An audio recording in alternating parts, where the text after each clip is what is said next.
Hello and welcome. Today we're going to dive into a really powerful idea from the original teachings of the Lord Buddha, how we can build something called right view just by learning to see reality as it actually is. We're going to look at the hidden mechanics of our own suffering and see how one small shift in how we see things can literally change everything. So let's start with a question I think we've all asked ourselves. You ever notice how a tiny little flicker of irritation, just a small spark of anger, can suddenly spiral completely out of control? Before you know it, it's this raging wildfire consuming your mind, and your peace is just gone. How does that happen? Let's find out. Okay, so to really understand the solution, we first have to properly diagnose the problem. And usually, the problem starts with our knee-jerk reactions, the habits we fall into. We almost always fall into one of two extremes. On one hand, you've got what's called Kamasukhahalakanu yoga, which is basically indulgence. We just dive into the anger, we feed it, we tell ourselves stories that justify it, and we let it completely take over. Then on the other hand, you have Attakilamathanu yoga, or suppression. We just try to crush it, deny it's there, push it down and pretend it doesn't exist. The thing is, both of these are forceful, and they both come from not really understanding what's going on. And this is the really crucial part. Neither of these paths works. It doesn't matter if you're fanning the flames or trying to smother them with a blanket, you are not putting out the fire. Both of these extremes, these unskillful reactions, they just lead to more and deeper suffering. They look like different roads, but they lead to the exact same painful place. So if those two extremes are a no-go, then what's the alternative?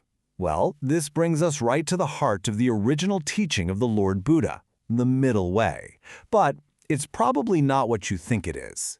See, the middle way isn't some wishy-washy compromise between indulging and suppressing. It's not about following a new set of rules or forcing yourself to act a certain way. Not at all. It is a completely different way of operating that starts with one thing: samma ditthi. And that translates to right view. It's a total change in how we see. And this is just a profound insight. When you cultivate this right view, you don't have to constantly fight and struggle to stay on the middle way. It's not something you have to go looking for. This correct way of seeing is the path. It keeps you balanced automatically from one moment to the next. Okay, so let's really get into the weeds here. If indulging and suppressing are just the symptoms, what's the actual disease? What is the real root cause of this whole messy cycle of our emotional suffering? The original teachings point to one single root cause: avidya, or ignorance. But this isn't ignorance like, not knowing facts or figures.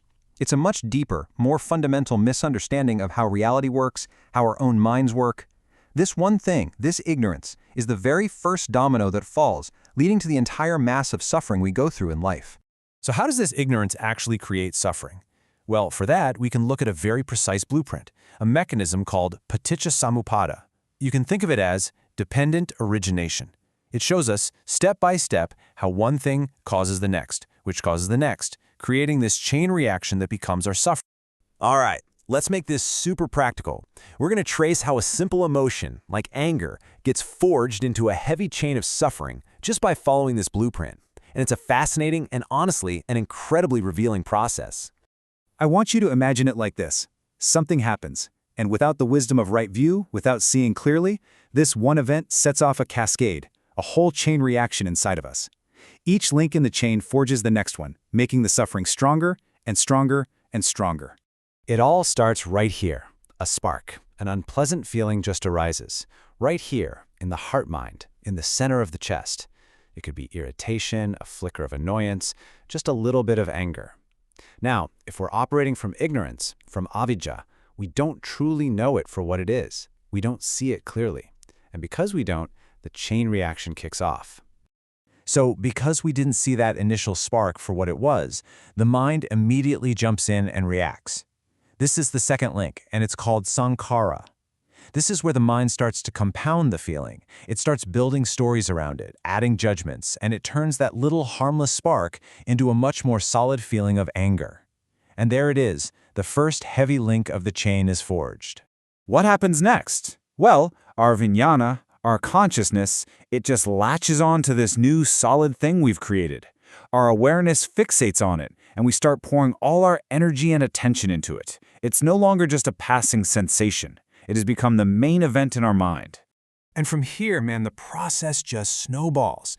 That focused consciousness starts to affect our entire being, our mind and our body, our nama rupa. You know the feeling, right? We get physically tense, we're mentally agitated, our senses get all hypersensitive, which leads to this constant mental contact with the anger. We are now touching it, feeling it, reinforcing it over and over and over again. All of that constant mental poking and prodding generates Vedana, a really painful feeling.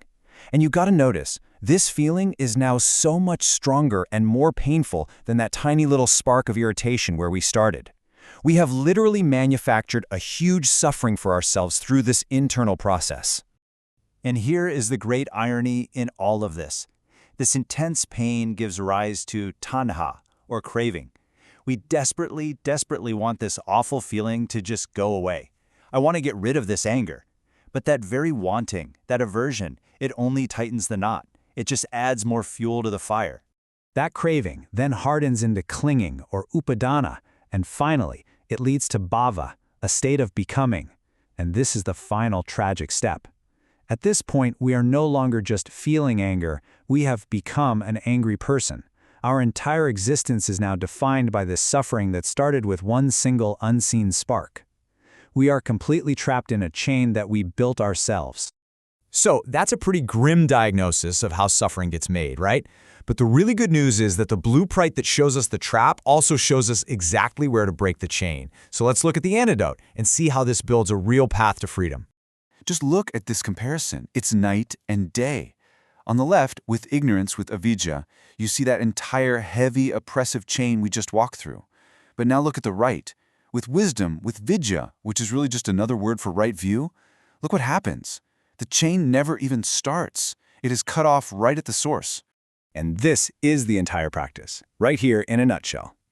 With wisdom, when that initial spark of feeling arises in the heart-mind, we just see it. We know it clearly for exactly what it is, a temporary, impersonal sensation. It's not my anger. It's just a feeling. And because it's seen so clearly, the mind doesn't react. It doesn't compound it. The chain is broken before the very first link can even be forged. The spark arises, it is known, and it's allowed to just pass away. And this quote really summarizes the entire teaching. The goal isn't to become some kind of robot who never feels a spark of irritation. That's impossible. The practice is to develop the wisdom, the right view, to know that spark so clearly, so immediately, that it is never given the fuel to become a raging fire. And this brings this whole explainer right back to you and to your own life. The blueprint is now clear. So the next time you feel that initial spark of anger or sadness or fear pop up in your heart, which path are you going to choose?